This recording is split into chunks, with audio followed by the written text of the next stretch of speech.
Est-ce que tu m'entends cette fois? Ah, ah bon, là, t'as coupé le micro. Là, tu m'entends? Non, t'as coupé ton micro, j'ai vu. Non, là, t'as remis. Yeah. Et c'est quoi? Pourquoi ça marche pas? Ah, je sais pourquoi ça marche pas. C'est bon. Check, check. C'est Là, bon, c'est parti. ah, ah, C'était moi, c'était de mon côté. ok. Oh, je commençais à me demander, oh là là. Ah, c'est moi. Salut, ça va? Ça fait des années? Oh yeah, ça fait des lustres. Oh, ça fait... Bah oui, parce que je t'ai plus revu, moi, après le bac. Si, est-ce qu'on s'est croisés quelque part? J'ai été à Libreville en 2008. Mhm. Euh, Euh, En 2008, yeah, je crois que j'ai bougé de Libreville en 2008, si je ne me trompe pas. Yeah. Un moment là, j'étais obligé de me cacher sous une pierre parce que, bon, je commençais déjà trop à m'amuser. Je, c'est je, vrai. je voulais bouger de la case des parents. J'ai dit, non, si je rate le bac là, ça peut être dur. Ça peut être très dur. Donc, on se cache d'abord. Et je me suis habitué, genre, à me cacher depuis là. Il y a des gens, ça fait quoi, 15 ans? C'est ça. Le temps passe à une vitesse parce que là, ça va déjà faire 14 ans qu'on a eu le bac. C'est dingue de dire ça parce que c'est comme si c'était hier en fait. Alors quand tu dis ça fait 14 ans qu'on a eu le bac, t'as l'impression qu'on est vieux quoi. Pour, pour moi, et c'est ce qui est bizarre, quand je parle aux plus jeunes, genre, j'ai toujours l'impression d'être jeune. Mais, mais tu es là, tu es en train de parler aux gens et tu te rends compte que, oh, waouh, lui, il est né en 99, il est né en 2000. 2000. Ah, mon petit, Ouais. on ne peut pas traîner ensemble. Waouh. Ouais, non, c'est Yeah, dingue. C'est vraiment vite passé quoi. yeah, le temps passe vite, très vite. Et Mm, mm. d'ailleurs, genre, quand je t'ai retrouvé sur Facebook, j'ai dit, waouh, le lycée, c'est OK. Toute une famille, tout un podcast. Tout est sorti sur un podcast. Bah, en fait, il faut dire que bah, c'est parce que aussi moi j'ai eu mon premier enfant très tôt aussi, c'est pour ça finalement. Quand je l'ai eu, j'avais 21 ans. Donc, de notre génération, de tous les jeunes qui étions à IMAC en terminale à peu près en même temps, j'étais la deuxième, on va dire, à peu près. Pas de ceux qui avaient éventuellement déjà des enfants avant, hein, mais je veux dire nous qui étions arrivés au bac en même temps sans enfants. Yeah. Il y a eu la première, c'était Elodie, qui a eu une petite fille en 2010 aussi, je crois, comme moi, mais genre début de l'année en fait. Et moi, j'ai eu mon fils en fin 2010.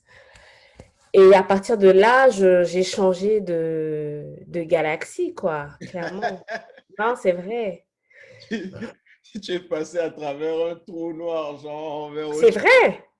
C'est vrai parce que on était jeunes, on avait 21 ans. Qu'est-ce qu'on faisait? On allait à la fac, on allait en boîte, on prenait le train pour aller, surtout nous qui étions en France, aller rendre visite à l'un ou l'autre dans une autre ville et tout. C'est comme ça que j'avais été voir Yasmina à Clermont-Ferrand, Lucienne à Strasbourg. Voilà, c'est ça qu'on faisait, quoi, que c'était ça. On allait se rendre visite, visiter un peu tout ça. Et là, j'ai eu cet enfant. Bon, c'était pas au programme, hein, mais il est arrivé et tout a changé. Mais j'avais pas conscience à l'époque parce que je me disais, ah, moi, je peux continuer à sortir. Je me disais, je peux continuer à sortir. Mais la réalité, c'est que oui, concrètement, tu peux sortir. Mais la vérité, c'est que à 5 ou 6 heures, l'enfant, il va se réveiller, il aura faim et tout. Donc, bah, à la fin, tu sors plus, en vrai. Tu sors, mais après, tu es trop fatigué. Est-ce que ça vaut... Tu pèses le pour et le contre, en fait, finalement. Et puis, tu as une nouvelle réalité, simplement. Tu as une nouvelle réalité et il faut absolument s'adapter. Tu deviens employeur de quelqu'un parce que tu dois avoir une nounou. Alors que toi-même, tu n'as même pas de salaire, mais tu dois payer un salaire. Les autres, moi, je pense que à l'époque, c'était un peu cool pour les autres parce que c'était un peu la mascotte, on va dire. Et Yeah. puis, il attirait la curiosité. Tous mes copains et copines de la fac sont venus le voir et tout. C'était mignon, c'était chouette pour eux, quoi. C'était, ouais, une mascotte. Et j'ai eu quand même pas mal d'aide pour le garder et tout, parce que, en fait, quand on est étudiant, on a beaucoup plus de temps aussi à consacrer à ce genre de choses. Parce que moi, aujourd'hui, si je veux demander à quelqu'un de me garder mon enfant, bah, ça va être compliqué. Tout le monde travaille, tout le monde a ses propres préoccupations. Ouais, donc oui, ça te propulse totalement dans un autre monde et auquel il faut s'adapter. Et puis, bien sûr, de venir du Gabon jusqu'ici, c'était pour les études. Donc, c'était le fait d'avoir eu un enfant. Parce que moi, ici, il y en a qui me demandent, qui sont un peu étonnés, ceux qui sont nés ici, ceux qui ont grandi ici, en fait, ils sont étonnés que j'ai continué. En fait, ils ont dit, ah bon, t'as continué tes études? Ben oui, en fait, c'était même pas une question. Je suis venue pour ça, j'ai eu un enfant, ok, mais je continue mes études, je m'en vais jusqu'au bout de mon diplôme pour avoir ce que je visais, quoi, qui était un bac+5. Donc, ça n'a pas été évident, ça n'a pas du tout été évident. Franchement, quand j'y repense, c'est l'histoire, ouais, non. Tu- C'était toute une aventure, quoi. Ouais, Et ouais, vraiment. Mais c'est dur, c'est dur, c'est dur. j'imagine, quel est, si tu dois pointer un changement, comment dire ça? Pas juste pas juste le fait que tu sois devenue mère, mais dans ton nouveau lifestyle, quel est le truc qui t'a le plus marqué que tu n'avais pas imaginé avant de devenir mère?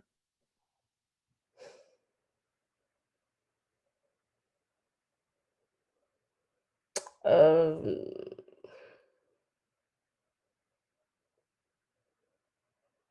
bah, je sais pas vraiment parce que, en fait, je me suis quand même pas mal adaptée, mais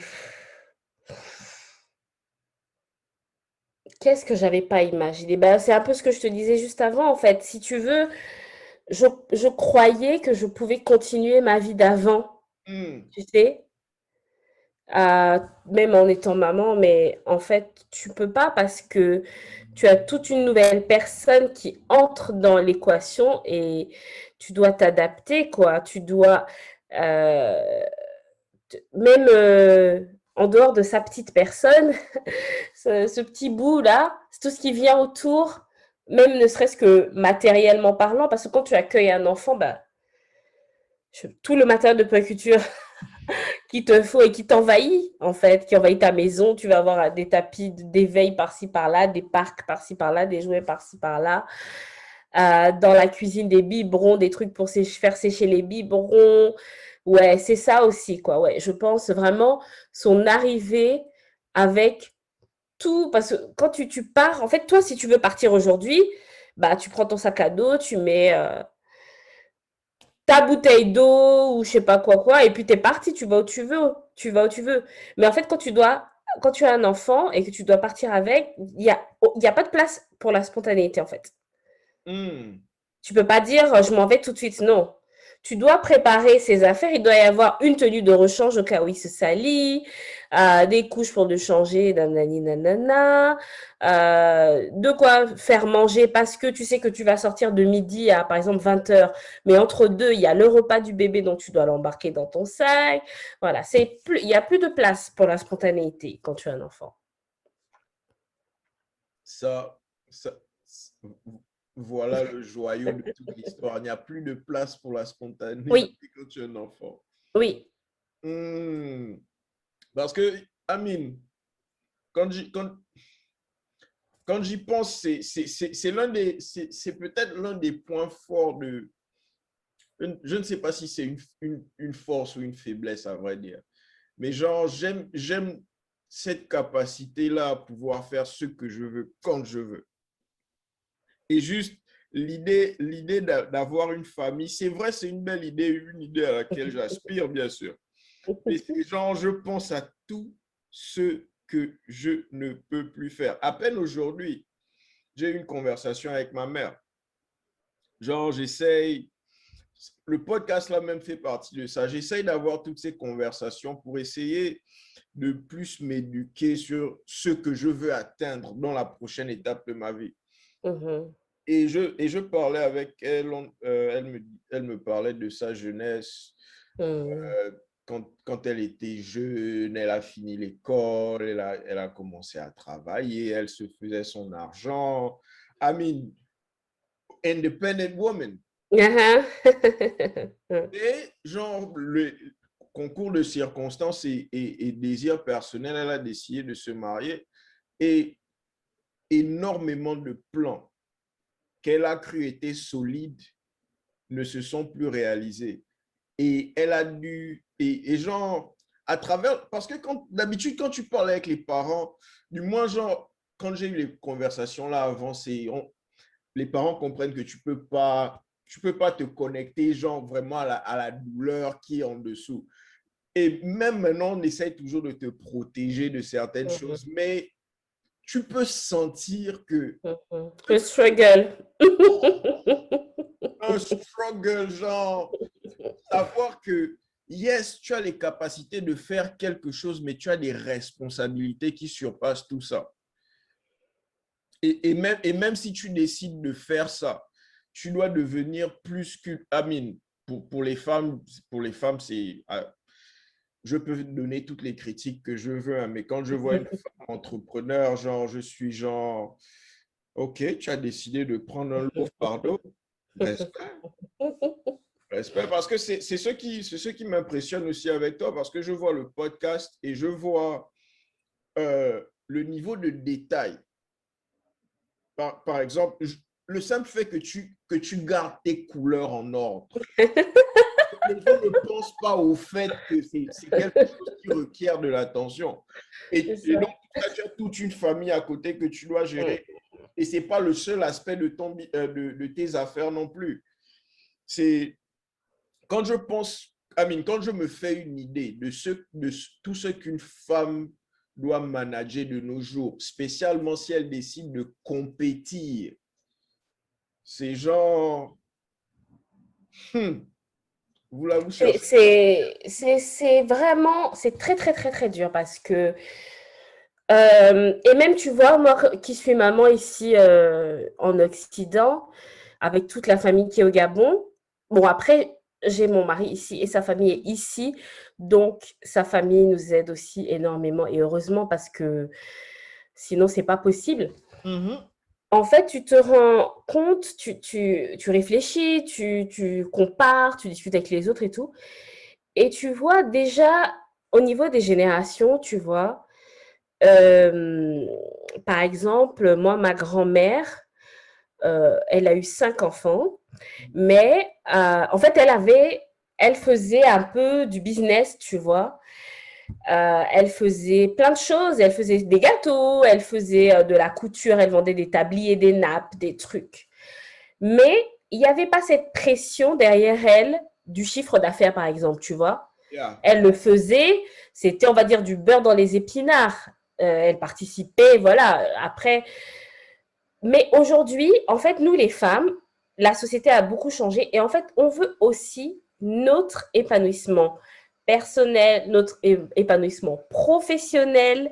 Mais à côté de ça, notre charge dans la famille, ça est restée la même. Et c'est juste, en fait, comment on fait?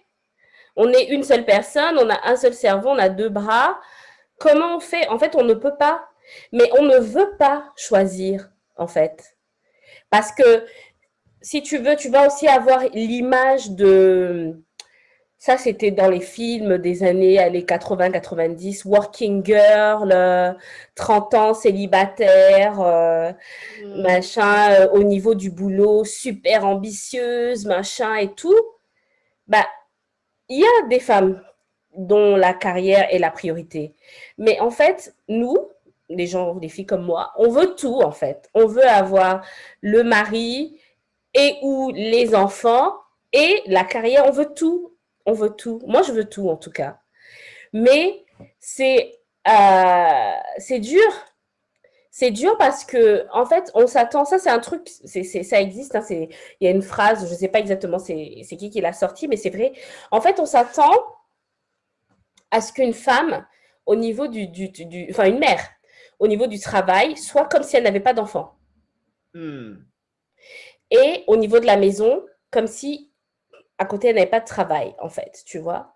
C'est-à-dire que au travail, tu dois être tout le temps disponible. C'est-à-dire, on va te dire, il y a une réunion à 18h, tu dois dire oui. Bah non, en fait. Parce que j'ai mes enfants récupérés.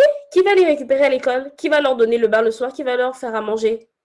Donc, oui, je veux bien être productive au travail à fond, mais au travail, vous savez que je suis maman, mais et j'ai des réalités, en fait. Mais ces réalités, surtout en France, on ne les prend pas en compte. Il y a réunion au travail à 18h, tu te débrouilles. Tu vois, il faut que tu sois là à 18h. C'est pas possible. Et à la maison, c'est pareil. Tu dois faire comme si tu n'avais pas de travail. Mais la réalité, c'est que quand tu reviens, en fait, tu as 2 journées. Hein. Moi, j'avais même l'impression, quand j'avais mon travail salarié, parce que maintenant je suis indépendante, mais j'avais l'impression que j'avais même 3 journées. Parce que le matin, il faut se réveiller, il faut préparer les enfants pour l'école, le petit déjeuner, la nanana. N'oublie pas ton cartable, n'oublie pas tes chaussures, nanana. Après, chacun part travailler à l'école, etc.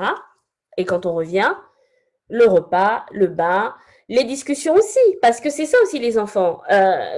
J'en parlais, je pense, hier ou avant-hier. En fait, les enfants, c'est pas juste des bébés. Tu vas changer la couche, donner le biberon, tu le poses et c'est fini. Non, en fait, ces petites bêtes-là, ça grandit. Donc, avec leurs préoccupations aussi. Donc, il y a toute la partie aussi de discussion et conversation, débrief de la journée. Surtout moi, par exemple, mon fils, il est très sensible. Donc, il va y avoir quelque chose qui s'est passé à l'école, qui l'aura bouleversé ou quoi. Bah, il faut aussi être présent pour ça. C'est ce que je dis aussi quand on parle du nombre d'enfants que tu vas avoir, tu vois. Quand tu vas avoir un enfant, on va te dire, ah, tu es égoïste, nanani, il faut faire un deuxième. Ok, mais les sociétés ont tellement changé, il faut bien s'occuper de ces enfants-là. Et même si notre amour va se multiplier pour nos enfants, mais le temps, il ne se multiplie pas en fait. Donc, comment est-ce que tu vas vraiment consacrer du temps de qualité à ton enfant pour que vous regardiez les yeux dans les yeux qui te disent, maman ou papa, voilà ce qui ne va pas à l'école, voilà ce que telle personne ne m'a pas considéré ou a été méchant avec moi, voilà ce que ça m'a fait ressentir. C'est tellement important. Parce que si tes enfants ne peuvent pas te dire tout ça, quelle est la conséquence? Yeah, yeah. Il y a toujours. Le truc, c'est. Il y a toujours un aspect de ta vie qui finit par, qui finit par souffrir. Je ne sais pas si je suis en train de bien articuler ça, mais il semble qu'il y a toujours un aspect de ta vie qui finit par souffrir de ton ambition. Parce que ici, par exemple, j'ai commencé à faire attention aux... Je ne sais, j'aime les problèmes. En fait, j'aime les problèmes. En bref, j'aime les problèmes. J'ai commencé à faire attention au mouvement féministe depuis 2009, juste pour essayer de comprendre ce que les femmes sont en train d'essayer de demander, parce que je comprends qu'il y a toujours certaines inégalités entre les sexes. Il y a un certain plafond de glace qui existe pour une certaine majorité de femmes. Et qu'on le veuille ou pas, qu'on veut l'admettre ou pas, il y a de petites oppressions ici et là. Ah, pas petites, je suis en train, c'est l'euphémisme. Mais, mais c'est aussi, mais il y a aussi des, mais nos choix sont aussi guidés par, bon, cherchons les problèmes. Nos choix sont aussi guidés par le fait que les hommes et les femmes, on cherche des trucs différents.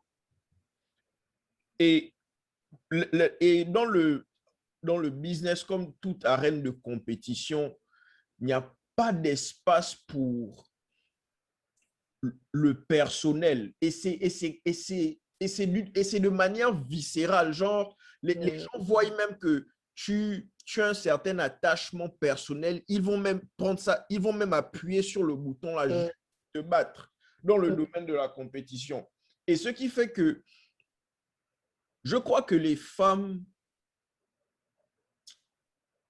mettent plus de valeur sur la famille, genre créer ce jardin-là, ce jardin personnel-là, que le combat. Parce que le business, juste par exemple pour devenir podcast numéro 1, juste en France, si c'est ton objectif, c'est peut-être 2 fois, 3 fois, 4 fois plus de travail que tu es en train de faire en ce moment. C'est clair. Tu enlèves, comme tu disais tout à l'heure, le temps ne grandit pas. Tu enlèves ça d'où? C'est ça. Tu vois, Mais tu sais, quand tu dis que, en fait, il y a la vision différente qu'ont les hommes et les femmes, ça vient pas de nulle part, hein. Il y a beaucoup de choses dedans, tu vois. Tout le système patriarcal, clairement, parce que c'est justement ça que dénoncent les féministes. Les féministes. Et quelle est l'éducation qui nous a été donnée aux filles et aux garçons? Qu'est-ce qu'on a dit aux filles?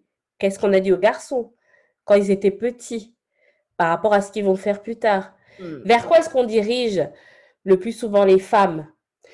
Vers des métiers beaucoup de soins, le care, tout ce qui est les infirmières. Et bien sûr, il y a des infirmiers, mais tu vas regarder, on va vraiment beaucoup plus. Moi, j'arrive dans des endroits où il n'y a que des femmes. Et par exemple, les puéricultrices. Ce sont les infirmiers qui sont spécialisés dans les soins de néonatologie, donc de suivi des enfants, des bébés qui sont nés prématurés. Il n'y a que des femmes. J'ai rencontré un homme, parce que moi j'ai eu 2 prématurés, donc qui ont été en service de néonat. Je n'ai jamais rencontré qu'un homme. Les assistantes maternelles, donc ce sont les nounous agréés. Combien d'hommes font ce travail-là de nounou? Ben, j'ai rencontré un homme qui fait nounou. Alors mon fils, j'ai un fils qui est autiste et qui a été suivi dans une structure hospitalière ou qui est pluridisciplinaire en fait. Et dedans, tu as psychomotricienne, psychologue, pédopsychiatre, pédiatre. Il n'y a que des femmes. Et comment ça se fait tout ça? Il y a vraiment quelque chose derrière. Je crois qu'il y a... Parce que à chaque fois que du moins, genre, les recherches que j'ai fait dans le domaine, sur les choix professionnels qu'on fait, les choix personnels qu'on fait, il y a des incentives culturels d'abord, et considère que la culture dominante, c'est la culture occidentale, parce que on a des sociétés matriarcales, par exemple en Afrique, dans lesquelles les femmes sont très actives. Bien sûr, il y a, par exemple, j'ai grandi à Okonja, dans le Haut-Ogooué. La majorité des plantations, c'était les femmes. Bien qu'elles faisaient toujours ce qui était traditionnellement comme la maternité et tout ça, mais elles étaient aussi c'était des entrepreneurs. Tu as Amine. Mais le truc, c'est il y a une recherche psychologique, en psychologie qui a été faite je crois, en Norvège. Hein. Et ils ont fait une étude où quand on laisse les gens faire les choix de carrière et vous serez payé de la même manière, quel que soit le domaine que vous choisissez, on remarque que les femmes sont intéressées par les gens. Les hommes sont intéressés par les choses. Donc, tu vas voir plus de femmes naturellement aller dans ces domaines-là où il y a plus d'interaction humaine. et les hommes aller dans ces domaines-là où il y a plus d'interaction, où ils doivent résoudre des problèmes. Donc, ingénierie et, et les domaines d'ultra compétition. Par exemple, si tu laisses le choix à une femme, bon, je ne sais pas si je suis en train de dire la vérité, mais si tu laisses le choix à une petite fille d'aller faire la pêche en Alaska pour les crabes, là où le taux de mortalité est l'un des plus élevés au monde, et d'être modèle pour H&M, c'est un choix facile. Mais un petit garçon dans la même position, je ne dis pas qu'il ne ferait pas le choix d'aller à H&M, mais dans la majorité des cas, il va répondre à l'appel de l'aventure. Alors, tu sais, déjà, la Norvège en plus, si tu parles des pays scandinaves, là, eux, ils ont déjà aussi une culture qui est différente de ici en France, hein. Ah, ok. Là-bas, c'est aussi encore autre chose. Et moi, je reste persuadée quand même que c'est une question d'éducation, quoi. Franchement. Parce que inconsciemment, on va toujours éduquer nos enfants d'une façon avec des stéréotypes de genre, même si c'est pas méchant. Mais moi, autant que j'ai pu, j'ai essayé de l'éviter parce que moi, j'ai que des garçons. J'ai vraiment essayé d'éviter. Quand mon fils avait envie de pleurer, jamais je lui ai dit ne pleure pas, t'es un garçon. Ah, Ça, non. c'est des trucs que moi, j'ai entendu quand nous, on était enfants. Qu'est-ce qu'on ne nous disait pas? Donc, non, il y a vraiment, vraiment quelque chose dans l'éducation, dans l'orientation scolaire. Quand on t'arrive à la fin du collège en troisième et qu'on te dit scientifique ou littéraire, il y a vraiment quelque chose. Et les filles, en fait, et il y a aussi, voilà, un truc avec les modèles. Tu vois? Si tu vois pas de femmes astronautes, tu vois pas de femmes, je dis n'importe quoi, plombier, tu vois pas de femmes, je sais pas dans quel métier. Mais en fait, ça ne te viendrait même pas à l'esprit de te dire que toi, en tant que fille, tu peux, toi, faire ce métier-là. Si personne ne te le dit et si tu vois personne le faire, tu vas même pas y penser en fait. Ou parfois, tu vas y penser, tu vas le dire et tes parents, d'une manière ou d'une autre, vont te stopper. Mais bien sûr, pas méchamment, ça va toujours être parce qu'ils veulent que tu aies un métier qui te permette de subsister. Donc, ils vont pas t'envoyer non plus au casse-pipe. Mais voilà, non, franchement. Et Il y a donc, quelque chose. Moi, dans mon podcast, il y a une maman qui est venue dans la première saison. Elle s'appelle Charline. Et elle a vraiment opté pour ce qu'on appelle une éducation non genrée pour son enfant. ok. Moi, c'est quelque chose, je ne connaissais pas. Enfin, j'avais entendu, je ne savais pas tout ce que c'était. Et par rapport, moi, à ma culture, ma vision des choses, mon éducation, etc., ce n'est pas une option que j'aurais vue pour mon enfant éventuellement. Parce que même si je me considère comme féministe, je n'ai pas eu l'idée d'offrir une poupée à mon fils, alors que j'aurais très bien pu le faire. Et donc, l'éducation non genrée, en fait, ça va être mon enfant peut faire tout ce qu'il veut. C'est-à-dire, il peut porter les vêtements qui lui semblent bien, jolis, qu'il a envie de porter, dans lesquels il va se sentir bien. Il peut faire des activités qu'il aura envie de faire. Et jamais je vais lui dire, alors si je vais lui dire non, ça va être pour, par exemple, non, c'est dangereux, ou non, c'est trop cher, etc. Mais tout ce qu'il va vouloir faire, jamais je vais lui dire non, parce que tu es un garçon, ou non, parce que tu es une fille, en fait. Tu es simplement une personne et tu fais tout ce que tu veux, tu vois. Ça, pour nous qui sommes nés et avons grandi en Afrique, ce n'est pas concevable. C'est quelque chose qui n'est pas concevable parce que, par exemple, elle laisse pousser les cheveux. Son fils a de longs cheveux. Qui a des longs cheveux chez nous? Non, ça, c'est un autre problème. Parce que même quand... Bon, c'est vrai qu'il fait chaud aussi. Parce que même quand j'allais en vacances avec mes enfants qui avaient un petit afro, ah non, non, faut raser ça, faut le raser. Parce que la coiffure, on va dire, classique, traditionnelle, c'est cheveux rares pour les garçons. Donc, moi, dès qu'on voyait mon garçon arriver, même s'il était en pantalon, en t-shirt bleu, je dis n'importe quoi, on va dire, ah, c'est une fille. Alors qu'il avait un petit afro qui était même pas long ni quoi. Donc, oui, l'éducation non genrée, je pense que dans la société actuelle, mais c'est aussi une façon de combattre, en fait, tu vois, de se dire que je veux pas qu'il soit ou favorisé ou défavorisé seulement parce que c'est un garçon ou seulement parce que c'est une fille, tu vois. C'est pas évident. C'est pas évident parce que la société, clairement, n'est pas construite comme ça. Mais il faut aussi dire quand même qu'il y a trop, il y a trop, on accorde quand même trop de poids au genre. C'est trop, ça détermine trop de choses, tu vois.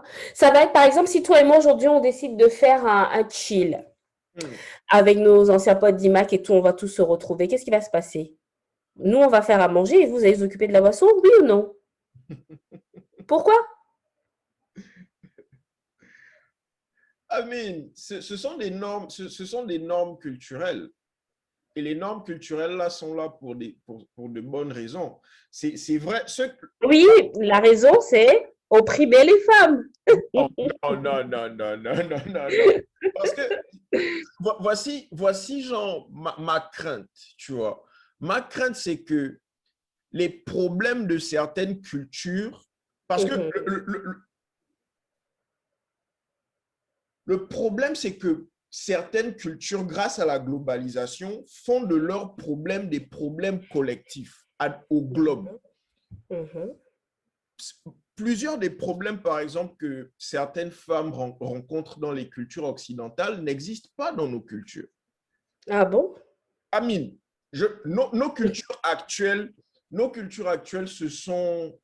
sont pas, nos Mais cultures tu sais, actuelles, tu sais que la culture, c'est pas immuable, hein?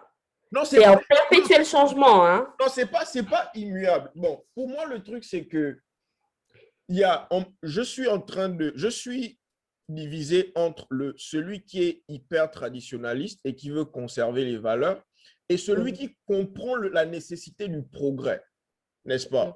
Et je ne veux pas donner un avantage à l'un Mhm. à la place de l'autre parce que c'est la conversation entre les deux qui permet de continuer le progrès là.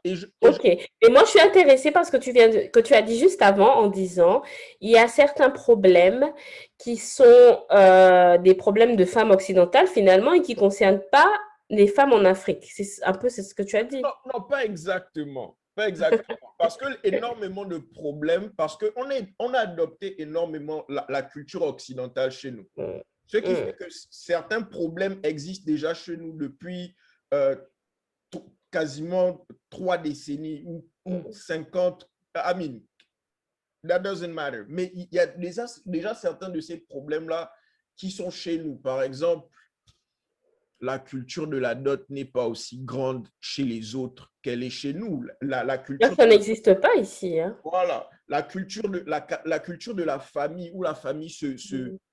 se met autour du couple pour Mm. être témoin du moment Mm. n'existe pas nécessairement partout de la Mm. même manière et ça fait qu'on a Mm. des réalités différentes. On approche Ok.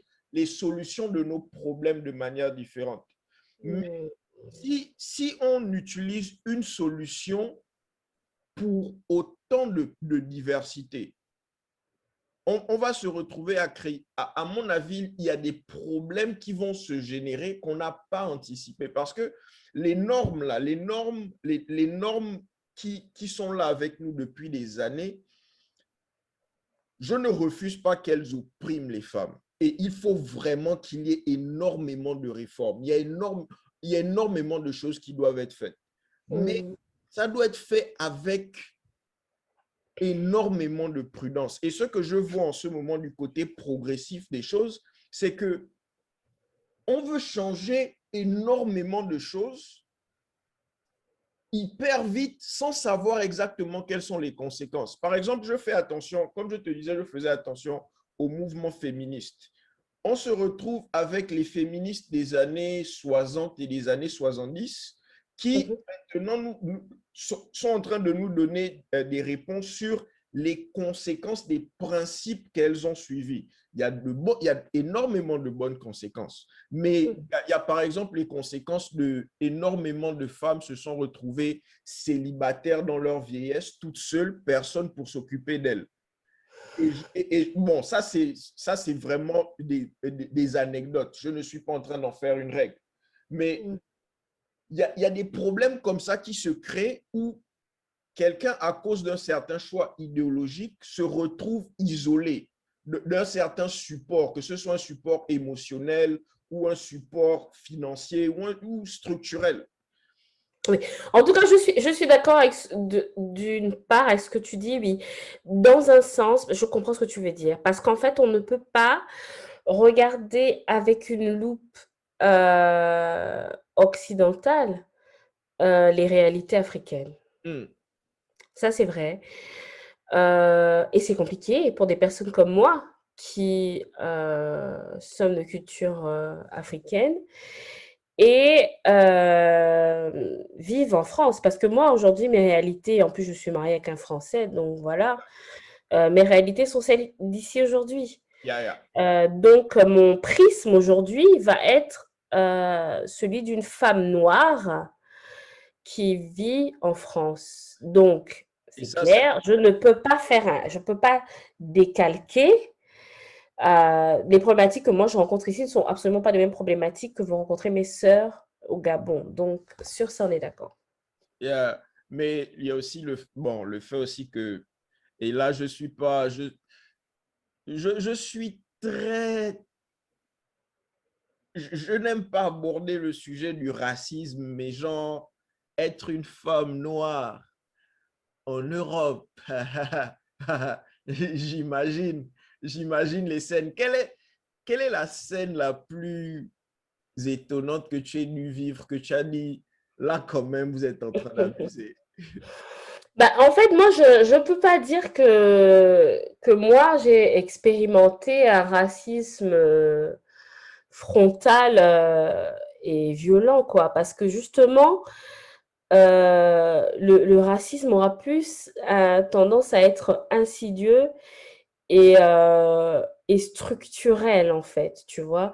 Tu parlais d'un plafond de verre tout à l'heure par rapport à quand tu es une femme, mais en fait, alors il y a Fania, une militante afroféministe qui s'appelle, décoloniale, qui s'appelle Fania Noël Thomasin. Elle parle de plancher collant.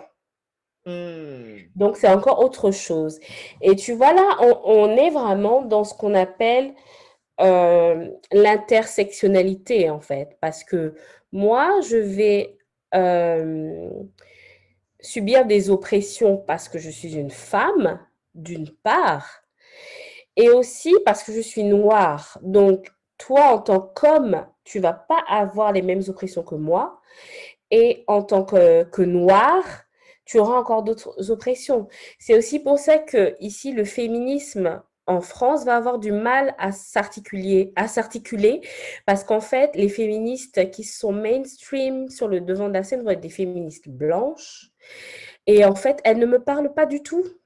Elles ne me parlent pas du tout parce que leurs réalités sont totalement. Mais c'est aussi pour ça que j'ai créé mon podcast, en fait. Parce que les podcasts qui existaient sur la maternité, c'était pas à moi qu'elles s'adressaient et elles ne parlaient pas de moi, elles ne parlaient pas de ma vie, de ma réalité, en fait. Donc, ça a donné lieu à d'autres, beaucoup de courants dans le féminisme, dont l'afroféminisme. Ça, il y a le livre de Bell Hooks qui est fondateur sur ce sujet. C'est Ne suis-je pas une femme? C'est extraordinaire ce livre parce que il remonte en fait depuis l'esclavage en fait. Et il explique, il déroule vraiment tout. Voilà, comment ça se passait dans les bateaux négriers, comment ça s'est passé quand ils sont arrivés, comment ça se déroulait, et ensuite, même au niveau de la lutte des droits civiques, en fait, finalement, parce que aussi bien, mais ça c'est chez vous, là-bas aux States, aussi bien les hommes noirs que les femmes blanches n'avaient pas le droit de voter. Et à la fin, donc, entre s'allier pour accéder au vote, mais après, les femmes blanches te disaient non, mais en fait, on ne peut pas lutter ensemble parce que nous, on ne veut pas que des nègres même si c'est des hommes, ils votent en même temps que nous. Mais dans tout ça, eux, ils étaient devant en train de discuter, mais les femmes noires, elles étaient encore derrière. Parce que justement, qui devait prendre la parole au nom des Noirs? Ça allait être les hommes. Et eux, ils étaient là pour leurs propres intérêts aussi. Donc voilà, ce livre, il est extraordinaire. J'ai même pas tout lu parce qu'il est quand même très costaud, mais je dois le lire. Il est vraiment fondateur. Donc, qu'est-ce que l'afroféminisme? Tout est dedans.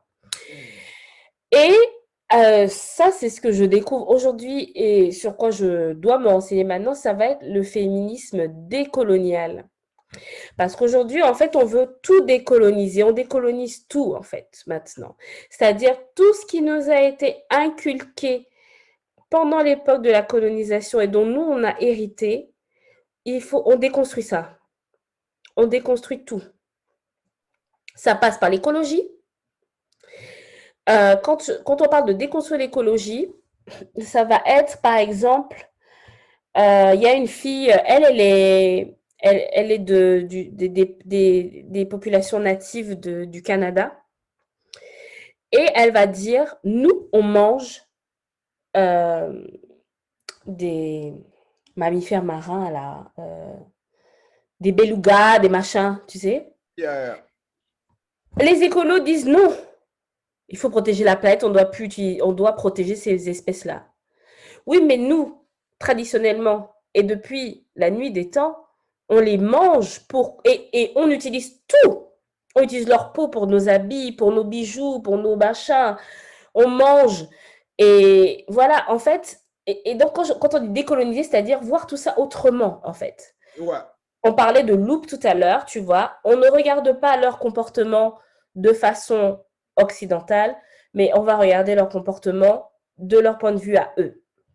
Donc, on décolonise l'écologie, on décolonise la parentalité, on décolonise le féminisme, on décolonise tout. Il y a du boulot. Il faut se documenter et il faut se renseigner. Je ne sais plus comment on arrive à ce sujet. Non, c'est super passionnant. C'est vraiment, c'est des trucs auxquels je m'intéresse particulièrement parce que ça a énormément d'effets sur les décisions qui sont prises devant. Parce que toutes ces grandes idées qui sont en train de faire bouger le monde, les preneurs des décisions sont en train de les écouter et ils prennent leurs décisions pas par rapport à ce qui est le mieux, mais par rapport à ce qui fait le plus grand bruit. Et donc, et je crois qu'il est important de donner plus de voix à ce que tu veux qu'il soit out there. Parce que il y a des nazis qui sont, il y a tout genre de criminels qui sont out here en train de prêcher leur évangile. Si on leur donne l'espace, ils vont continuer à grandir. Mais il faut aussi les écouter pour savoir quoi bloquer et savoir comment les argumenter. Pour moi, l'un des trucs les plus importants que j'ai appris ces dernières années, je ne lis pas, je suis naze en lecture. Mais s'il y a un truc que je déteste plus que lire, c'est être bête. Donc, je me suis mis à me créer une petite collection de livres là et l'un des bouquins que j'ai acheté, il y a une phrase qui m'a vraiment marqué. Le gars dit, dans le royaume animal, c'est mange ou soit mangé. Mais dans le royaume humain, c'est défini ou soit défini. Amen.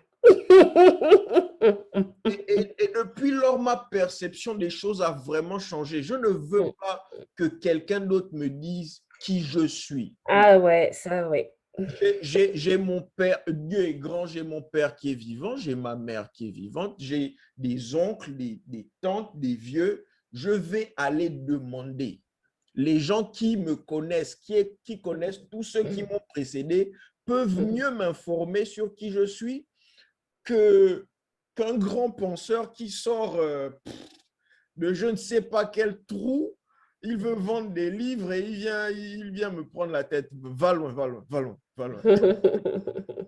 Mais yeah, On est d'accord aussi là-dessus. non, c'est pour ça, quand tu dis il faut décoloniser toutes ces idées-là, c'est là je me dis, il faut décoloniser le système éducatif, il faut décoloniser la géographie, l'histoire, il faut décoloniser. Je parlais à quelqu'un il y a de ça quelques épisodes du podcast que je me rappelle exactement la première fois que j'ai regardé l'intérieur du livre d'histoire qu'on avait au primaire. Mhm. Et je me rappelle qu'on est passé, la première leçon, on te définit ce que c'est que l'histoire. La deuxième leçon, on te définit ce que sont les temps de l'histoire. Je me rappelle de ça parce que j'ai pleuré pour me rappeler, pour étudier ça. Mais la troisième histoire, directement, on saute et on va à l'esclavage. Et genre, et directement, Amine, tu es enfant, tu es en train d'étudier un truc assez cool et après on te dit que, oh, on est tous venus vous bondir, regarde comment vous avez les chaînes autour du cou. C'est dégradant. C'est dégradant. Heureusement, avec le temps, tu découvres tous ces royaumes africains, tous ces grands trucs qui ont été faits. Tu grandis, tu découvres que, oh, en fait, énormément des trucs qui sont autour de moi là, c'est des gens comme moi qui ont fait ça. Et ça renforce en toi l'idée que, OK, des gens comme moi ont fait ça, je peux les dépasser. Si je ne peux pas les dépasser, je peux faire autant. Amine, et je vais toujours défendre les hommes, hein, mais je reconnais que les femmes n'ont pas assez de ces exemples-là. Du moins, même si ces exemples-là existent, on n'en parle pas assez. Par Tu exemple, sais, ce que tu dis là, c'est exactement comme quand Nicolas Sarkozy avait dit l'homme africain n'est pas assez rentré dans l'histoire. D'accord? Toi, tu vas me dire que les femmes ne sont pas rentrées dans l'histoire, mais voilà, c'est parce que tu es un homme et parce elles sont cachées. Pourquoi on appelait Hidden Figures? yeah, yeah. Donc, elles sont là, hein. C'est juste que personne n'en a parlé. Elles sont là et on commence à en parler. Il y a beaucoup de livres qui sortent sur les héroïnes, sur les... rien que... Alors, du monde entier, ça existe parce qu'on parle même de la jeune Malala Yousafzai. Yeah. On va parler de Mère Teresa. On va parler de Wangari Maathai, qui, elle, était africaine aussi. Donc, on a des grandes femmes. Mais, et tu sais, des femmes dont on ne va jamais parler, même au Gabon, il y en a. Mais ce sont des femmes, après, voilà, ça va aller dans la politique et on sait comment ça se passe au Gabon. Mais quand tu parles de comment une femme comme Martine Oulabou, par exemple, qui connaît Martine Oulabou? Mais Martine Oulabou, on peut dire c'est une martyre et une héroïne au Gabon, tu vois. Mais on ne parle pas d'elle, on ne connaît pas son histoire, il faut le savoir. Donc, il y a des livres. En fait, il faut se documenter, même si tu vas... les livres, je pense qu'ils sont accessibles parce qu'ils sont aussi écrits pour les enfants, justement, pour que eux, demain, ne disent pas ce que tu viens de dire. Il y a les femmes, elles sont là. Et il y a des livres. Il y a même, alors je vais te dire, en France, il va y avoir un livre qui va sortir beaucoup. C'est ma copine qui l'a écrit. Il va sortir là bientôt. Je voulais dire, j'ai dit beaucoup, mais je vais dire bientôt. S'appelle Les Puissantes, justement, pour appeler. Mais là, juste, elle a écrit. Elle est d'origine sénégalaise et mauritanienne, mais elle est française. Donc, elle a écrit sur les femmes noires françaises pour contrebalancer le fait qu'on ne parle que des noires américaines comme Rosa Parks, etc. Elle veut dire que en France aussi, il y a des femmes noires qui sont admirables. Les Marie-Josée Pérec, les Surya Bonali, Paulette Nardal. Et Paulette Nardal, par exemple, elle était au berceau de la négritude. Même si aujourd'hui, on va parler que de Aimé Césaire et Léopold Sédar Senghor. Mais cette femme-là, elle a posé les bases avant ces hommes-là. Donc, heureusement qu'aujourd'hui, il y a des choses qui bougent. Il y a aussi un autre livre qui a été écrit par Sylvia Serbin. Ça s'appelle Reine et héroïne. Reine d'Afrique J'ai un gros trou de mémoire. Il est sur l'Insta de mon club de lecture. Bref, Reine d'Afrique et héroïne noire de la diaspora. Bref, ce livre-là, tu vas découvrir des figures. Moi-même, j'ai découvert des personnes que je ne connaissais pas. On va te parler de la reine de Madagascar, la dernière reine de Madagascar. On va te parler des femmes comme la reine Zinga en Angola. On va te parler des prophétesses au Congo. Ce sont des femmes. En fait, qu'est-ce qu'on nous disait quand on était enfant? On nous a dit, surtout moi qui suis Mienne Mpongwe de l'estuaire, on nous a dit, vous avez vendu vos frères. Qu'est-ce qui s'est passé? Les Blancs sont arrivés avec des fusils, de l'alcool, du coton, des étoffes, et vous avez vendu vos frères. Ça s'est pas passé comme ça. Ça ne s'est passé comme ça nulle part.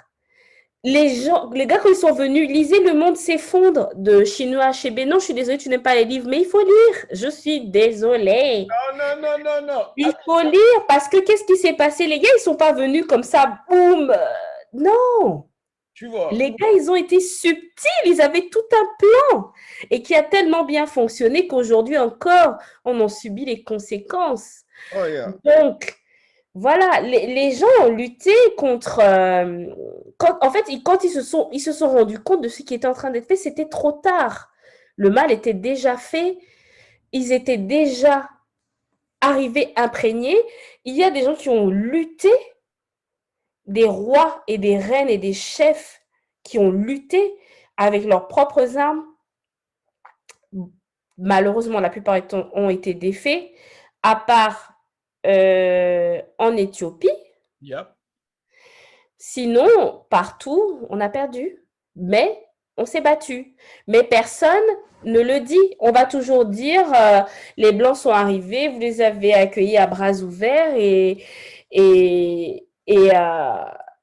c'est comme ça qu'ils se sont installés, quoi. Mais non, en fait. Hein. Non, Amine, je crois ceux qui... Donc, il y avait des femmes dans le lot. Non, oh, bon. Est-ce que tu connais Abla Poku? Abla Koku. Poku. Poku, non. Bon, tu vas googliser. Je vais chercher. Non, Amine, c'est... Moi personnellement, dans mon cas, c'est... Je me suis rendu compte qu'il y avait un vide. D'abord, il y a plusieurs vides dans ma vie et que je veux combler. Et l'un des vides, là, c'est la sagesse des femmes. Tu vois, à cause de l'attraction qui existe déjà entre hommes et femmes, c'est dur pour certaines personnes de comprendre parfois que je veux vraiment savoir ce qui est dans ta tête, en fait. Parce que ces derniers temps, j'apprends tellement des femmes, genre pas simplement dans comment se comporter, mais des femmes qui me parlent de business, qui me parlent de science. Et elles sont en train de me parler à un niveau où j'ai du mal à suivre, en fait. Et j'aime la sensation là parce que je sais que je suis en train d'apprendre. Au moins, je suis en train d'apprendre. Et la perspective des femmes est très souvent plus détaillée parce que dans plusieurs cas, elles n'étaient pas au milieu de l'action. Elles ont eu à cause de la manière dont les choses sont structurées, elles étaient à l'écart, mais elles ont eu la possibilité de voir tout le game. J'ai parlé à une secrétaire récemment, une dame qui était secrétaire pendant des années, mais elle comprend mieux la compagnie que le CEO. Elle a vu plusieurs CEO passer là, elle a vu plusieurs échanges, la compagnie a été vendue, patati patata. Elle a une très belle compréhension. Mais parce qu'on a une certaine perception et une certaine image, tu ne vas pas intuitivement aller vers elle comme étant la personne qui a un PhD en business management, que c'est elle qui va te donner les connexions dont tu as besoin. Mais dans plusieurs cas, et ce que je suis en train d'apprendre tous les jours, c'est je vais prendre ça comme un avantage compétitif. Toutes les filles là, on va m'insulter, on va me regarder bizarre de temps à autre, mais je vais certainement apprendre plus que ceux qui vont ignorer tout ce côté-là des choses. Bien sûr, on ne sera pas d'accord sur tout, bien sûr, genre, de temps à autre, je vais dire, moi, je suis un homme. Mais je sais que je vais apprendre énormément.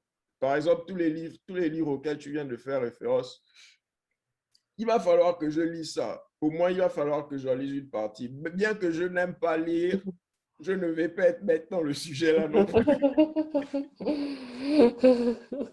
Yeah, yeah, yeah. Mais bon, laissons d'abord le féminisme et tous ces problèmes de côté. Podcast de la gloire. De la gloire céleste. Oh, Waouh, c'est qu'est-ce qui dur, hein? t'a motivé? Qu'est-ce qui t'a motivé à commencer? C'est ce que je t'ai dit là, en fait. J'écoutais des podcasts. Commencé par des podcasts féministes, des podcasts de maternité. Et en fait, c'était toujours les mêmes mamans. Des mamans blanches, bobos, un peu, voilà, on va dire un peu la même catégorie socio-professionnelle, des parcours, bof, qui se ressemblaient un peu. Bon, franchement, ça m'intéressait pas. Ça m'a ennuyée très rapidement. Et j'ai dit non, en fait. J'ai dit, moi, je veux entendre des mamans comme moi parce que, en fait, nous aussi, on est là, quoi. Yeah. Nous aussi, on est là. Il y a beaucoup qui sont nés ici et qui ont grandi ici, donc qui n'ont pas le même parcours que moi. J'avais envie de... Alors, il va y avoir des podcasts qui vont donner la parole aux mamans noires, tu vois. Moi, j'ai voulu dire vraiment multiculturel, on va dire entre griffes racisées. Donc, des mamans non blanches, clairement. Et pourtant, il y a des mamans blanches qui m'écoutent, hein. Ce sont des mamans qui sont vraiment intéressées par tous ces sujets et qui veulent vraiment arriver dans une ouverture d'esprit, une compréhension et tout. Et ouais, c'était vraiment important pour moi. Et en fait, c'était aussi pour moi, quoi. C'était aussi pour moi, mes questionnements à moi et voir un peu comment font les autres. Comment font les autres pour transmettre leur culture alors que nous, ici, on fait partie d'une minorité. Comment elles font pour trouver un équilibre entre leur vie pro et leur vie perso. Comment elles font, quoi? Quelle est leur histoire? Moi, ça m'intéresse. Quels sont aussi les challenges qu'elles ont rencontrés dans leur maternité, tu vois? Parce que sur Insta, tout ça, ça va être, tout est glamourisé, c'est une photo d'un instant, donc on ne sait pas ce qui se passe derrière. Alors qu'il y en a qui vivent des choses vraiment difficiles. Et il y avait aussi briser les tabous, quoi. Briser les tabous parce que une maman, nous, on a parlé de beaucoup de choses, hein. On a parlé notamment du deuil périnatal, une maman qui perd son bébé quelques jours après lui avoir donné la vie. Elle dit, moi, on m'a dit, on ne parle pas de ça. On se tait, on n'en parle pas, c'est fini, et tu vas en faire un autre. Tu vois, mais non, en fait, on a besoin d'en parler. Les autres ont besoin d'entendre aussi, tu vois. Parce que comme ça, demain, quand tu vas avoir quelqu'un qui traverse ça, tu sais comment il faut agir devant cette personne. Et là, il y a tellement de sujets et je suis vraiment heureuse d'avoir pu aborder tous ces sujets. On a parlé de beaucoup de choses. On a parlé du fait d'accueillir voilà, des enfants prématurés, des enfants qui sont porteurs de handicap, euh, une maman qui est adoptée. Je suis adoptée, comment je me construis, comment je deviens mère. Beaucoup de choses et d'autres choses encore vont arriver. Mon enfant a la drépanocytose. Euh, beaucoup, beaucoup de choses. On a parlé de... J'ai fait une dépression du postpartum. Parce que quand tu as un enfant, tu es censé être au septième ciel, en fait. Parce que c'est une grâce. Il y a des femmes qui ont énormément de mal à avoir des enfants. Toi, tu as la chance d'en avoir. Donc, en fait, ne te plains pas. Si il dort pas de la nuit, c'est pas grave. Si toute la journée il fait que pleurer, c'est pas grave. Si tu as du mal à te remettre physiquement de ton accouchement parce que tu as eu une césarienne ou une pathologie de la grossesse, c'est pas grave. Tout ça. Et non, en fait, parce que oui, on peut surmonter tout ça, mais en fait, on a aussi besoin d'en parler, quoi. Donc, ouais, non, c'était vraiment important de parler de tout ça. Et du coup, les mamans, elles viennent soit d'Asie ou bien, enfin, souvent de France, c'est-à-dire elles sont nées ici, mais leur famille, leurs parents viennent de différents pays d'Asie ou du Maghreb ou bien des Antilles. d'Afrique. Voilà, elles viennent de différents horizons. Et c'est intéressant aussi de voir toutes ces choses qu'on a en commun, parce que moi, je vais avoir discuté avec des mamans asiatiques et je vais me dire, mais chez nous, c'est pareil. Et pourtant, l'Asie et l'Afrique, enfin, je veux dire, c'est tellement différent. Déjà, rien que l'Afrique, c'est différent. Mais il y a tellement de choses en commun dans tout ce qui est dans, on va dire, la pudeur, par exemple. Tu Yeah. vois, les parents qui sont assez pudiques et tout, et l'éducation, le respect des anciens. Il y a beaucoup de choses, quand elles ont parlé, je me suis retrouvée dedans. Et c'est aussi intéressant parce qu'on a vraiment besoin de cette sororité, en fait, de se serrer les coudes, quoi, parce que on est dans le même bateau. Yeah. Donc, ouais, ce podcast, c'était ça, quoi. C'était vraiment ça. J'ai commencé avec des filles que je connaissais plus ou moins, des connaissances comme ça. On a commencé et ça a grandi. J'ai osé aller écrire à des femmes comme par exemple Mavic Bright, qui est une grande oratrice, quoi. Elle est mindset coach et elle parle tellement bien, cette femme, que c'était un bonheur au niveau du montage du podcast. J'ai rien fait, tout, j'ai quasiment laissé comme c'était.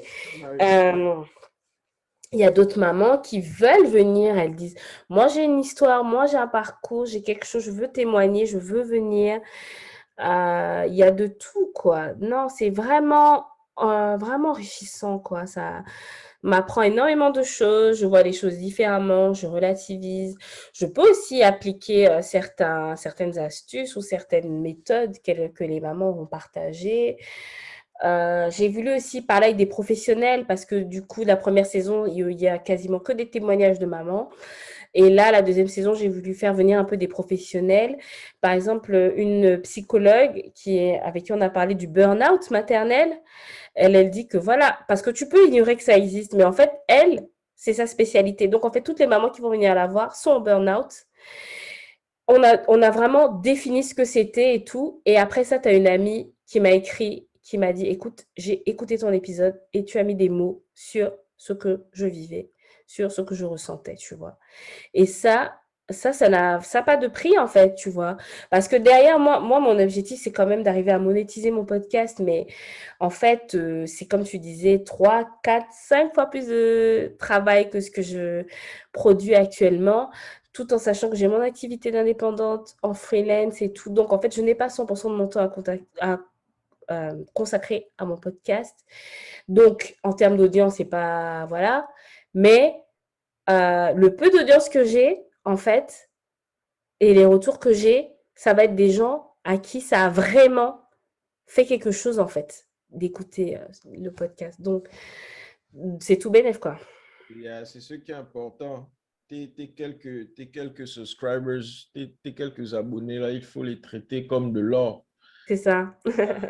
Moi-même, j'ai un petit plan là que je prépare pour mes abonnés. Vu, Oh. vu que quand je dis les plans, je ne fais pas, je vais d'abord garder. Et ça doit être le contraire. Normalement, quand tu dis, ça doit te donner une pression. Toi, je connais les Gabonais de Houston. Ah, mais définitivement, ton podcast a capturé mon attention et genre, parce que j'ai essayé de voir juste de ma perception ce qui arrive dans l'avenir et je me dis, il y a énormément de femmes intéressantes, genre, qui vont parler de trucs très, très, très, très poignants et bien sûr, il y a les corbeaux comme moi Les qui sont corbeaux. là pour voir qui peut être leur future femme. Ah, carrément. Ah, tu es terrible, toi.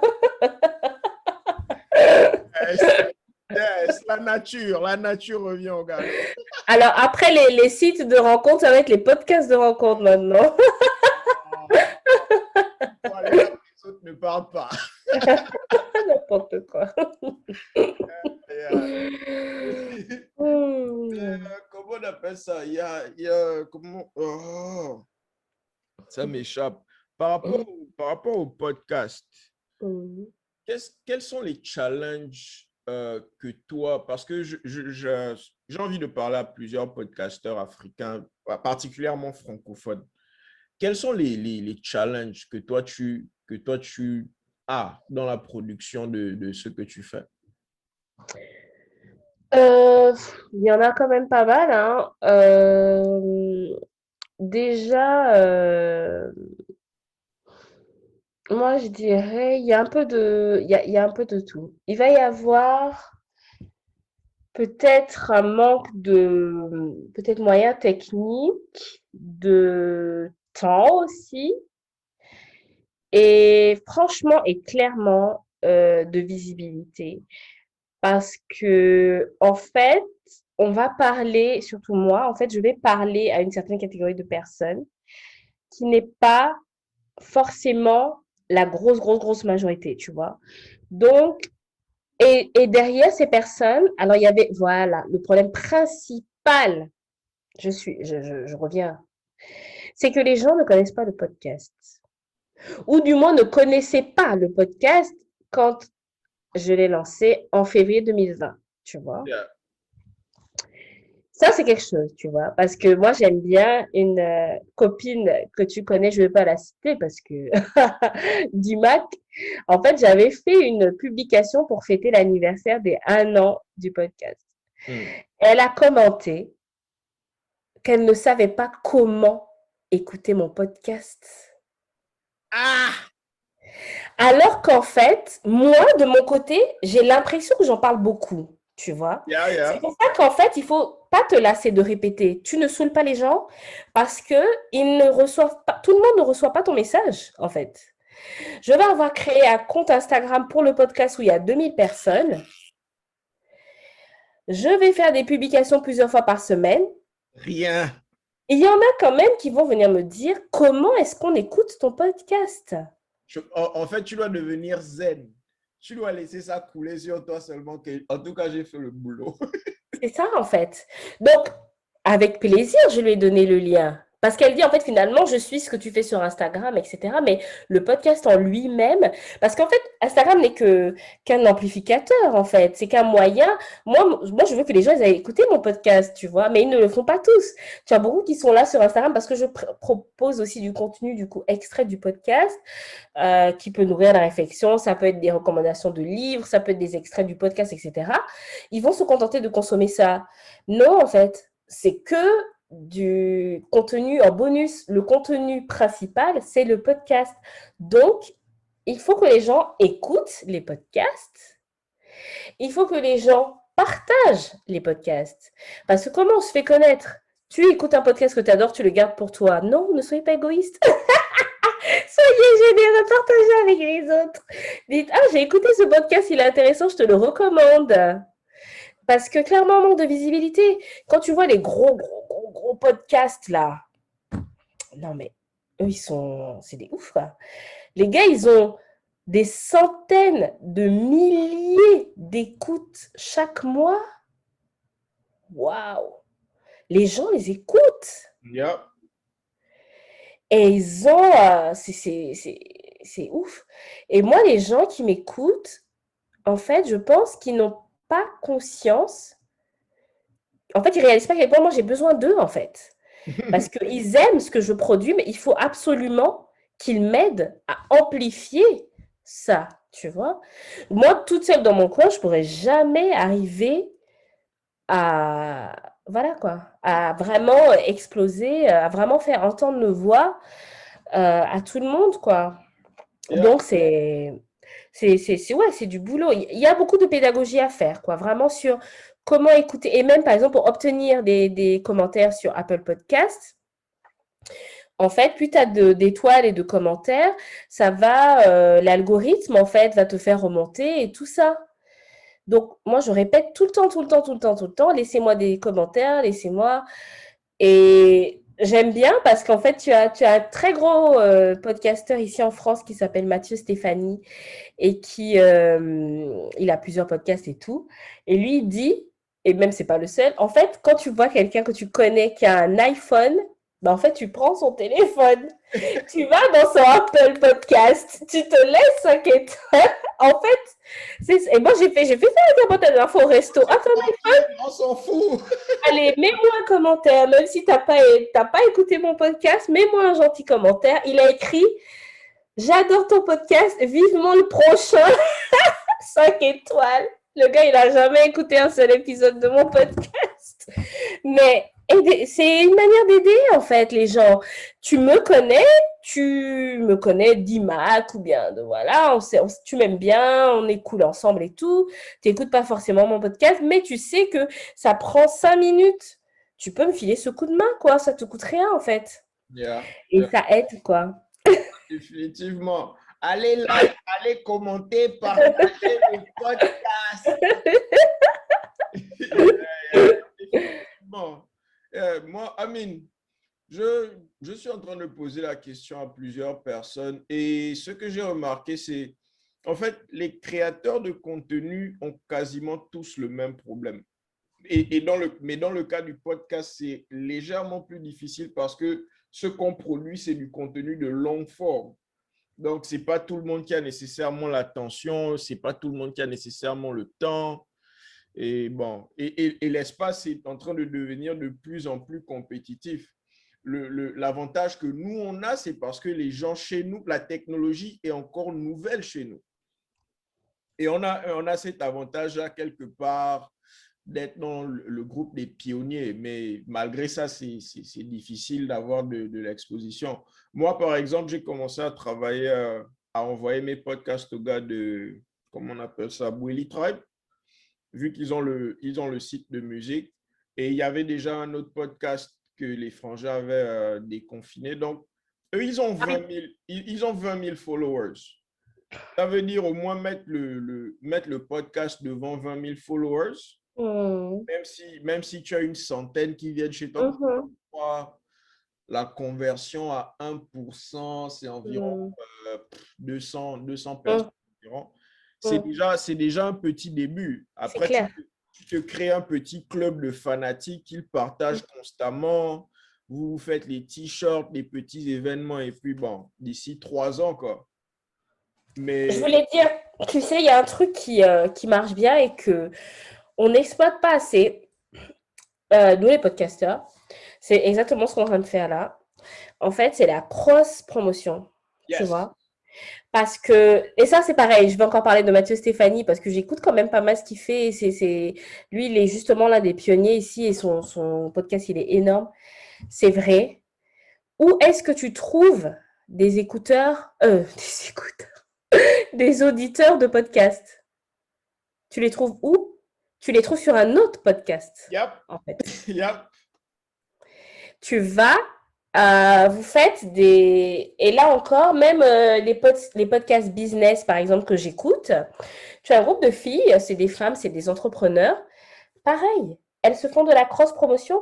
En fait, tu vas écouter le podcast de l'une, elle va te parler de l'autre, et elle se renvoie comme ça. Et donc, en fait, même si tu as une porte d'entrée, si tu écoutes que un, tu vas aller écouter les autres, forcément.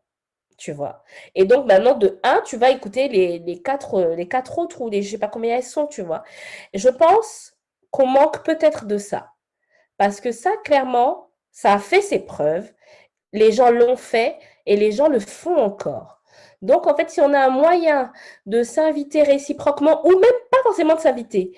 Moi, ce que j'ai écouté, pas plus tard qu'hier, en intro de son podcast, avant de commencer son podcast, elle dit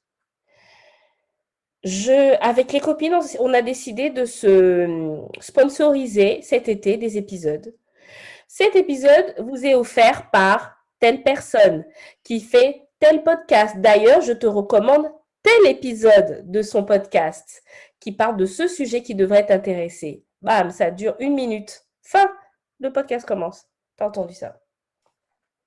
Je te remercie pour toutes les personnes intelligentes dans ma life. Amen. Yes, yes, that's a... Il faut ça. En fait, on se demande parfois comment ils arrivent à des trucs et tout. Mais c'est comme ça. Parce que Et j'ai rarement vu et entendu ça de chez nous, quoi. Non, Amine, même quand tu regardes sur Instagram, juste partager le contenu des autres podcasteurs. J'essaie de faire ça du mieux que je peux, mais c'est déjà quelque chose. C'est Mettre, clair. par exemple, tu vois la barre des stories là. C'est ça. Voici, je balance l'idée. Hum. J'ai envie de créer un network de manière Hum, à ce qu'on soit tous créativement indépendants, hum, mais qu'on puisse emmener notre force collective pour hum, chercher des sponsors. hum, Quasiment, bon, moi je fais partie des plus petits, mais d'ici la fin de l'année, hum. on peut être collectivement, si je dis 4 à 6 podcasts, on peut être C'est collectivement suffisant. au-dessus de 50 000. Hum. Avec 50 000, on peut aller collectivement vers une brand. On dit pour le mois là, on va mettre une carte de ta promotion devant tous nos podcasts. On va enregistrer de petites audios qu'on va mettre en introduction. Vous nous payez la somme là en bloc et on divise ça pour financer les podcasts. Exact. Les gens font ça. Les gens font ça. Les gens font créer aussi des labels, on va dire, de Yeah, podcasts. voilà, Ils créent voilà. des labels et ça nous donne une force collective. Et comme ça, quand on va se présenter devant la marque, on ne dit pas lui, il a que 100 écoutes, l'autre, il a 10 000 écoutes. Non, on va dire ensemble, on a tant d'écoutes. Est-ce que vous voulez travailler avec nous? Surtout, bon, c'est quand même intéressant quand on a des sujets, on va dire, un peu quand même complémentaires ou bien des sujets qui peuvent être différents, mais qui intéressent le même auditeur, en fait, le même auditeur type, en Il y a le fait, même tu vois? démographique en fait. C'est ça. Il y a, et comment on appelle ça? Amine, je suis en train de battre la campagne là en haut depuis déjà quelques semaines parce que Mhm. je ne veux pas juste que ce soit un network de podcasts, mais je veux que ça rassemble aussi des blogueurs, Mhm. quelques journalistes pour que, par exemple, quand on finit de faire le podcast là, le blogueur puisse écrire un petit post sur le transcript. Si on a des illustrateurs, ils puissent faire quelques cartoons. Et quand on pousse tout le contenu là, tout le network ne fait que commenter dessus de manière à ce que, Et repartager, en fait, ça amplifie. Ouais. voilà, parce qu'on Ouais. on peut trend genre, Mhm. sur toutes les plateformes si on se coordonne. On dit par Clairement. exemple, euh, en ce moment, il est peut-être 11 heures chez toi, ici il est Ouais. 4 heures. Nous tous on tweet sur le même sujet au même Mhm. moment. Mhm. Et on va, Amine, au bout de, à mon avis, au bout de 3 ans quand même, ça peut grandir de manière exponentielle comparé à ce qu'on Exponentielle. ferait genre individuellement. C'est clair. Et même s'il n'y a qu'un seul podcast qui perce, n'est-ce pas? Ça va être la force qui va faire monter les autres. C'est clair. Parce que, OK, toi, tu Clairement, as clairement, percé. Nous clairement, tous, on clairement. passe sur ton podcast faire la publicité de nos podcasts. Non, mais ouais. Clairement, on dit quoi? Seul, on va plus vite, ensemble, on va plus loin, hein, ou un truc comme Yeah, ça. yeah, yeah. Non, mais clairement, on peut pas. Parce que même justement, quand tu vois quand même que ces gros podcasts, quand tu les vois aujourd'hui, tu peux avoir l'impression qu'ils se sont faits tout seuls, tu vois. Mais eux-mêmes, quand ils parlent de leur début, ils disent non. Au début, on s'est tous invités les uns les autres. On a tous fait les capsules là au début pour dire je te recommande l'autre et tout. Ils disent ça. Aujourd'hui, tu les vois, ils sont loin et tu te dis waouh, comment ils ont fait et tout. Bah, ils se sont entraidés, quoi. J'appelle ça genre le capitalisme commence d'abord avec le communisme. Ah ouais, là, ils ont fait ça, c'est vrai. Au, au calme, yeah, non, mais définitivement, d'ici d'ici décembre, c'est quelque chose que j'ai quand même envie de formaliser parce que il y a aussi des sites, des labels de musique, des artistes que je connais et les cross-collaborations là peuvent vraiment produire des fruits. On Oh est d'accord. yeah, je vais directement faire le placement ici. Il y a un artiste au Bled, c'est une jeune chanteuse. Elle va sortir un album bientôt. Elle n'est pas nécessairement connectée. J'ai envie qu'elle fasse un tour.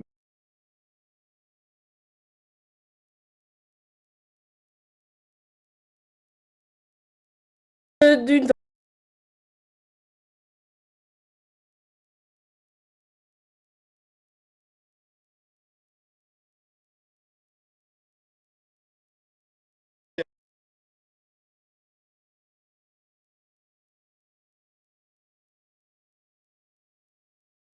promis avant de commencer ça que je ne fais pas ça pour être, comment on appelle ça, un artiste en galère. Je suis pas...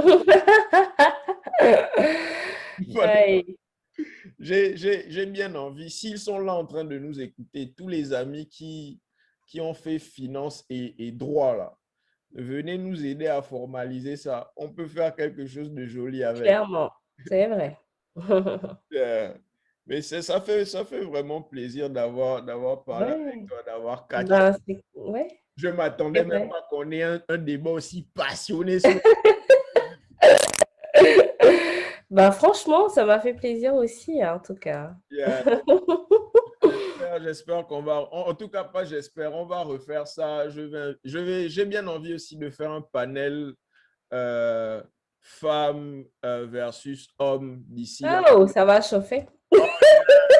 Yeah. Avec votre désordre là en fait. Mais d'ici là, on va organiser tout ça. Mais keep Ça doing marche. what you do. I really like it. C'est une inspiration de voir les autres mettre de l'effort dans ce qu'ils font. C'est Genre, vrai. à chaque fois que tu fais quelque chose qui améliore ton podcast que je ne comprends pas, moi aussi, je pars sur YouTube qu'on fait ça.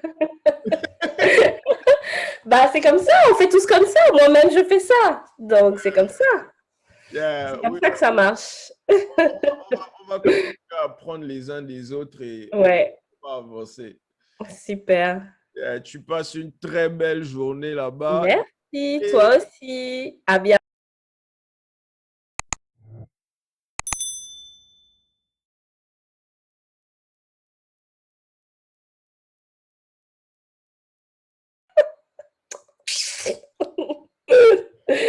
Oh là là, ok. On se dit à bientôt. Ok, à bientôt. Bonne journée. Ciao, ciao. Ciao.